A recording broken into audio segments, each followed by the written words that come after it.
কবরে জাহান্নামের আগুন একটা না দুইটা না 70 থেকে 99টা সাপ।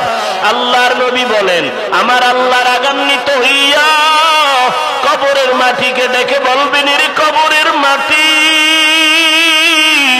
এই গুনাহগারকে দুই পার্শ্ব থেকে জোরে জোরে চাপ দাও। এত জোরে চাপ দিবে পাঁজরের হাড়গুলো চুরমার হয়ে যাবে। এরে যুবক, ওই কবরের একটা সেকেন্ডের আযাব সহ্য করার ক্ষমতা তোমার আমার কারো নাই। একটা মশার কামড় সইতে পারি না, মাটির চাপ কবরে কেমন করে সহ্য করবা? নবীজি বলেন, জাহান্নামের কথা যখন কানে আসবে 2 ফোঁটা চোখের পানি ছেড়ে দিয়ে তওবা করো, আর আল্লাহকে ডেকে ডেকে বলো, হে মালিক, এই ময়দানে আমার মতো গুনাহগার কেউ নাই। মানুষ আমাকে সম্মান করিয়া চেয়ারে বসাইল, কত সম্মান, অথচ আমার গুনার খবর যদি কেউ জানতো, কেউ সম্মানের চেয়ারে বসাইতো না। ও আল্লাহ, আপনি জানেন আমি কত বড় অন্যায়কারী।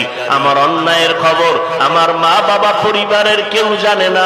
আয় আল্লাহ, আপনি জানার পরে রাগ করিয়া পানিও বন্ধ করেন নাই, বাতাস বন্ধ করেন নাই।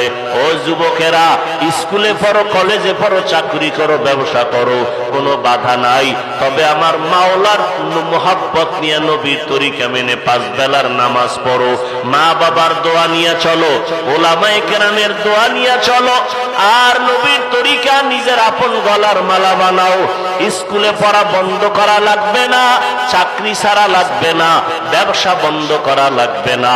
তাকাইয়া দেখো ডানে বামে, তোমার আমার মতো যুবক স্কুল কলেজে পড়িয়াও নামাজ ছাড়ে না। বলো তুমি কেন পারবা না? তোমার আমার মতো যুবক র্যাব, আর্মি, পুলিশ, বিডিআরের চাকরি করিয়াও নামাজ ছাড়ে না। বলো বাবা তুমি কেন পারবা না? তোমার আমার মতো যুবক ড্রাইভারি করে, শ্রমিকের কাজ করে, কৃষি কাজ করে, নামাজ ছাড়ে না। বলো তুমি কেন পারবা না? তোমার আমার মতো ব্যবসায়ী, কোটি টাকার মালিক, 1 টাকাও হারাম খায় না, নামাজ ছাড়ে না। বলো তুমি কেন পারবা না? কপাল বুঝি পুড়িয়া গেল, আজকে তোমার কপাল বুঝি পোড়া, আল্লাহ বুঝি বেজার।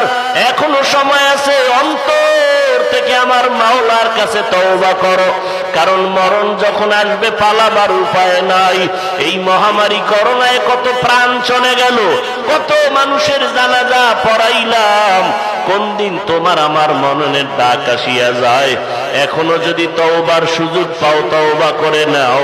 আল্লাহকে ডেকে ডেকে অন্তর দিয়া বলো, হে আল্লাহ, গুনার কারণে আমার হাত না পাক, চোখ না পাক, জিহ্বা না পাক, অন্তর না পাক, দিলটা পাথরের মতো শক্ত, চোখে পানি নাই। আয় আল্লাহ, কান্নাওয়ালা চক্ষু দান করেন। আর জীবনে নামাজ ছাড়বো না, বেপরদায় চলবো না, মা বাবাকে কষ্ট দিয়া বদদোয়া নিব না, ওলামায়ে কেরামের বিরুদ্ধে যাব না।